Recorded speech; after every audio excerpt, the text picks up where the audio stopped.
বন্ধুরা, সপ্তাহের প্রথম দিনের খেলার খবরে আমি মৌসুমী রয়েছি আপনাদের সঙ্গে। শুরু করছি আজকের খেলা আর খেলা। ফুটবলের ডায়েরি নিবেদন করছে সংবাদ প্রতিদিন। সেভ ইন্ডিয়ান ফুটবল অচলাবস্থা কাটাতে এবার ফিফার হস্তক্ষেপ দাবি করলেন ফুটবলাররা। সুনীল ছেত্রী, হুগো বোমাস, আন্দাজ জিঙ্গান, প্রীতম কোটাল, গুরপ্রীত সিং এর মতো একঝাঁক প্রথম সারির ফুটবলার সমাজ মাধ্যমে নিজেদের বক্তব্য তুলে ধরেছেন। বয়ানের সারমর্ম, খাদের কিনারায় ভারতীয় ফুটবল, কেরিয়ার চরম অনিশ্চিত। এমন অবস্থায় একমাত্র ফিফার হস্তক্ষেপই তাদের শেষ আশা। ফিফা বরাবর ফুটবলারদের চাওয়া পাওয়াকেই বাড়তি গুরুত্ব দিয়েছে। সেক্ষেত্রে ফুটবলারদের রুটি রুজি প্রশ্নে তারা বাড়তি উদ্যোগ নিলে অবাক হওয়ার থাকবে না। আন্তর্জাতিক স্তরে ভারতের সর্বাধিক স্কোরার সুনীল, এবার দেশের ফুটবল বাঁচাতে তাকে বার্তা দিতে হচ্ছে। অনেকেরই ধারণা ফুটবলারদের এমন বার্তার ফলে আরো চাপ বাড়ল ফেডারেশনের ওপর। ফেডারেশনের ইমার্জিং কমিটির বৈঠক, সেখানে 3 সদস্যের কমিটির দেওয়ার রিপোর্ট গ্রহণ করে জোটকে পাল্টা চাল দিল ফেডারেশন। তারা জানিয়েছে লিগ শুরুর দিন ঘোষণা করা হবে, কিন্তু তারপর অভিজ্ঞ মহলে দোলাচাল। ক্লাব জোটের অনেকেই অখুশি। কমার্শিয়াল পার্টনার কে হবে তা নিয়ে এখনো কোনো ঘোষণা নেই। শর্ট টার্ম লিগ চালাতেও মোটা অর্থের প্রয়োজন, তার যোগানই বা আসবে কোথা থেকে? ক্লাবরা টাকা ঢাললে রিফান্ড মিলবে তো? এদিন ফেডারেশনে পাঠানো বিজ্ঞপ্তিতে বলা হয়েছে সুপ্রিম কোর্টের নির্দেশ অনুযায়ী লিগ আয়োজন করবে জাতীয় ফুটবলের সর্বোচ্চ নিয়ামক সংস্থায়। 3 সদস্যের কমিটি প্রধানত 5টি সুপারিশ করেছে। প্রথমত, ক্লাবগুলোকে 1 কোটি টাকা পার্টিসিপেশন ফি দিতে হবে। দ্বিতীয়ত, ক্লাবগুলোকে তাদের হোম ম্যাচ আয়োজনের দায়িত্ব নিতে হবে। এবং তৃতীয়ত, ম্যাচ অফিসিয়াল ও প্রোডাকশন খরচ বহন করবে ফেডারেশন, যা আনুমানিক 5 কোটি টাকা। চতুর্থ, ক্লাবগুলোর সঙ্গে আলোচনা করে লিগের ফরম্যাট ঠিক করবে ফেডারেশন। পঞ্চম, কোন ক্লাব খেলতে না চাইলে তাদের বিরুদ্ধে কড়া পদক্ষেপ নেওয়া হবে।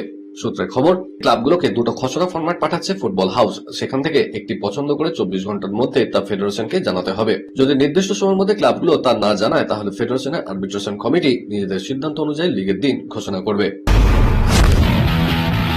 ক্রিকেটের ডায়েরি। ফের উপেক্ষিত মোহাম্মদ সামি। নিউজিল্যান্ডের বিরুদ্ধে 3 ম্যাচের ওডিআই সিরিজের স্কোয়াডে জায়গা হল না তার। অথচ ঘরোয়া ক্রিকেটে বর্ষিয়ান পেসার রয়েছেন দুরন্ত ছন্দে। কিন্তু অজিত আগরকরের নেতৃত্বাধীন জাতীয় নির্বাচকরা তার ক্ষেত্রে যেন চোখ বন্ধই করে রেখেছেন। মুখে ঘরোয়া ক্রিকেটকে বাড়তি গুরুত্ব দেওয়ার কথা বলা হয়, অথচ ধারাবাহিক পারফরমেন্স সত্ত্বেও বঞ্চিত হতে হচ্ছে স্বামীকে। কোন যুক্তিতে প্রসিদ্ধ কৃষ্ণাকে দলে নেওয়া হলো সেটাও রহস্যময়। ঋতুরাজ গায়কোয়াড় স্কোয়াডে না থাকাও বিস্ময়কর। দক্ষিণ আফ্রিকার বিরুদ্ধে সিরিজের দ্বিতীয় ম্যাচে 4 নম্বরে নেমে 100 রান করেছিলেন। একইভাবে বিজয় হাজারে ট্রফিতে দুর্দান্ত ধারাবাহিকতা সত্ত্বেও দেবদূত পাল্লিকাল, সরফরাজ খানরা অবহেলিতই রয়ে গেলেন। প্রত্যাশা মতো কিউইদের বিরুদ্ধে নেতৃত্ব দেবেন শুভমান গিল, তার ডেপুটি শ্রেয়াস। তবে ফিটনেসের উপর নির্ভর করছে মুম্বাইকারের খেলা। রোহিত শর্মা, বিরাট কোহলি, লোকেশ রাহুল, যশস্বী জয়সওয়াল দলে আছেন। দ্বিতীয় কিপার হিসেবে আস্থা রাখা হয়েছে ঋষভ পন্তের ওপর। বাংলাদেশ জোরে বোলার মুস্তাফিজুর রহমান খেলতে পারবে না আইপিএলে। কলকাতা নাইট রাইডার্স কর্তৃপক্ষকে এমন নির্দেশ দিয়েছে ভারতীয় ক্রিকেট বোর্ড। পরিবর্তে অন্য কোনো ক্রিকেটারকে সই করানোর সুযোগ পাবেন কেকেআর কর্তৃপক্ষ। মুস্তাফিজুরকে ছেড়ে দেওয়ার নির্দেশের কথা জানিয়েছে বিসিসিআই সচিব দেবজিৎ শইকিয়াও। ভারত বাংলাদেশ বর্তমান টানাপোড়েনের প্রভাব আইপিএলে। আগামী আইপিএলে বাংলাদেশের একমাত্র ক্রিকেটার হিসেবে খেলার কথা ছিল মুস্তাফিজুরের। নিলামে তাকে 9 কোটি 20 লক্ষ টাকা দিয়ে কিনেছিল কেকেআর কর্তৃপক্ষ। আইপিএল এর অন্যতম সফল বোলার তিনি। বাংলাদেশে বাঁহাতি জুড়ে বোলার ডেথ ওভারে নিয়ন্ত্রিত বোলিং করতে পারেন, সে কথা মাথায় রেখে দলের বোলিং শক্তিশালী করার জন্য মুস্তাফিজুরকে দলে নেন বেঙ্কি মাইসোররা। নিউজিল্যান্ডের বিরুদ্ধে ওডিআই সিরিজে দলে রয়েছেন শ্রেয়াস আয়ার, কিন্তু তার জন্য ফিটনেস যাচাই জরুরি। এরই মধ্যে বেঙ্গালুরুতে সেন্টার অফ এক্সেলেন্সে 50 ওভারের একটি প্রস্তুতি ম্যাচ খেলছেন তিনি। বোর্ড সূত্রে জানা যাচ্ছে এই সিরিজে তার খেলা 99% নিশ্চিত। অনুযায়ী প্রতিযোগিতামূলক ক্রিকেটে পরীক্ষা না দিলে জাতীয় দলে আসা সম্ভব নয়। সেখানে 100 ওভার খেলার ধকল নিতে তিনি পারছেন কিনা তা দেখা হবে। মুম্বাইয়ের হয়ে সেজন্যই হিমাচল প্রদেশের বিরুদ্ধে ম্যাচ খেলবেন শ্রেয়াস আগামীকাল। যদি ফিটনেস সন্তোষজনক হয়, তবে সরাসরি বড়দায় ভারতীয় শিবিরে যোগ দেবেন তিনি। 7 ফেব্রুয়ারি থেকে শুরু টি-20 বিশ্বকাপ। সেই প্রতিযোগিতার জন্য 15 জনের দল ঘোষণা করে দিয়েছে দক্ষিণ আফ্রিকা। গতবারের টি-20 বিশ্বকাপের রানার্স হয়েছিল তারা। ফাইনালে হারতে হয়েছিল ভারতের কাছে। জেতা ম্যাচ ফসকে গিয়েছিল প্রোটিয়াদের হাত থেকে।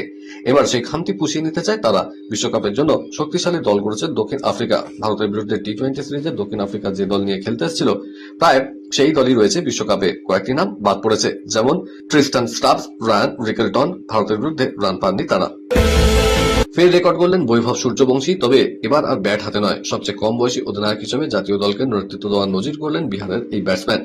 ভেঙে ফেললেন পাকিস্তানের আহমেদ শাহজাদের 19 বছরের পূর্ণ রেকর্ড। ভারতের অনূর্ধ্ব 19 দলের হয়ে দক্ষিণ আফ্রিকার অনূর্ধ্ব 19 দলের বিরুদ্ধে প্রথম একদিনের ম্যাচে বৈভব টস করার সঙ্গে সঙ্গেই তৈরি হয়েছে নতুন বিশ্ব রেকর্ড। মাত্র 14 বছর 282 দিন বয়সে ভারতের অনূর্ধ্ব 19 দলকে নেতৃত্ব দিলেন তিনি। বিশ্বের আর কোন ক্রিকেটার এত কম বয়সে জাতীয় দলকে নেতৃত্ব দেওয়ার সুযোগ পাননি। খেলাতে সময় হয়ে গেছে এখন একটা ছোট। এটাকেও শেষ ম্যাচে 4-1 গোলের ব্যবধানে হারিয়ে দীর্ঘ বিরতির পর ফের আবার কোর্টে ফিরছেন ভেনাস উইলিয়ামস। 5 বছর পর আবার অস্ট্রেলিয়ান ওপেনে খেলবেন তিনি। বছরের প্রথম গ্র্যান্ড স্ল্যামে আয়োজকরা তাকে ওয়াইল্ড কার্ড দিয়েছেন। এর ফলে সবচেয়ে বেশি বয়সের মহিলা প্রতিযোগী হিসেবে অস্ট্রেলিয়ান ওপেনে খেলতে নামবেন তিনি। ভেঙে দেবেন জাপানের কিমিকো ডেটের নজির। 2015 সালে 44 বছর বয়সে অস্ট্রেলিয়ান ওপেনের মূল পর্বে খেলেছিলেন তিনি। আর ভেনাস খেলবেন 45 বছর বয়সে। গত মাসে বিয়ে সেরেছেন। অস্ট্রেলিয়ান ওপেনে খেলার সুযোগ পেয়ে অভিজ্ঞতা ভেনাস জানিয়েছেন, অস্ট্রেলিয়া খেলার সুযোগ পেয়ে তিনি দারুণ উত্তেজিত, প্রতিযোগিতায় খেলার জন্য মুখিয়ে রয়েছেন। অস্ট্রেলিয়া সিরিজের প্রথম 3টে ম্যাচে হেরেছে ইংল্যান্ড, কুয়েছে অ্যাসেজো। মেলবোর্নের চতুর্থ টেস্ট জিতলেও কোচ ব্রেন্ডন ম্যাকালামকে ছাঁটাইয়ের দাবি তুলেছেন একাধিক প্রাক্তন ক্রিকেটার। কোচের পাশে দাঁড়িয়েছেন অধিনায়ক বেন স্টোকস। স্টাফ জানিয়েছেন, ইংল্যান্ডকে এগিয়ে নিয়ে যাওয়ার ব্যাপারে যোগ্য লোক ম্যাকালামই। ইংল্যান্ডের সঙ্গে আরো 2 বছরের চুক্তি রয়েছে ম্যাকালামের, তাকে এখনই সরিয়ে দেওয়া হোক চাইছেন না স্টোকস। এদিন তিনি বলেছেন, আমি এবং ব্রেন্ডন যে ভবিষ্যতে এই দলটাকে এগিয়ে নিয়ে যাওয়ার জন্য সঠিক লোক, এটা নিয়ে আমার মনে কোনো সন্দেহ নেই। ব্রেন্ডনের সঙ্গে কাজ করার প্রতিটা মুহূর্ত উপভোগ করছি। আমরা এখন যেখানে আছি তার থেকেও উঁচুতে নিয়ে যেতে পারে এমন কোন কোচের কথা আমার মনে পড়ছে না। ভারতীয় মহিলা হকি দলে কোচের দায়িত্ব নিলেন সার্জিও মারিন।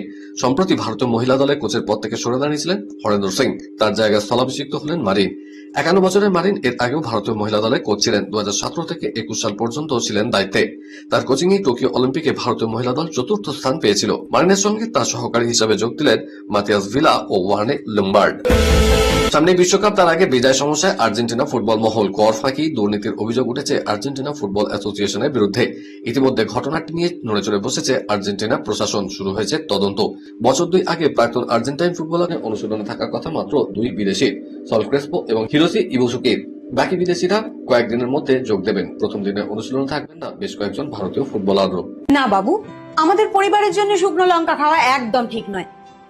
রিল্যাক্স, তোমরা তো জেপি মিলস কাঁচা লঙ্কা গুঁড়োর কথাই ভুলে গেছো। ট্রেডিশনাল প্রসেসে লঙ্কা ছাড়ানো থেকে ধোয়া এবং অত্যাধুনিক মেশিনে কোনো রকম প্রিজারভেটিভ বা রং ছাড়াই তৈরি হয় জেপি মিলসের বিশুদ্ধ কাঁচা সবুজ এবং লাল লঙ্কার গুঁড়ো, যা কিনা ডক্টরদের পরামর্শ মেনেই তৈরি।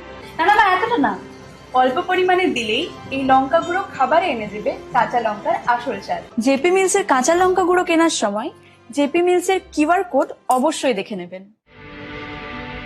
ডিলারশিপ নিতে আজই যোগাযোগ করুন 7001634818 7001634818। একের পর এক বৈঠক হয়েছে, কিন্তু ভারতীয় ফুটবল ঘিরে অনিশ্চয়তা আর যেন কাটছেও না।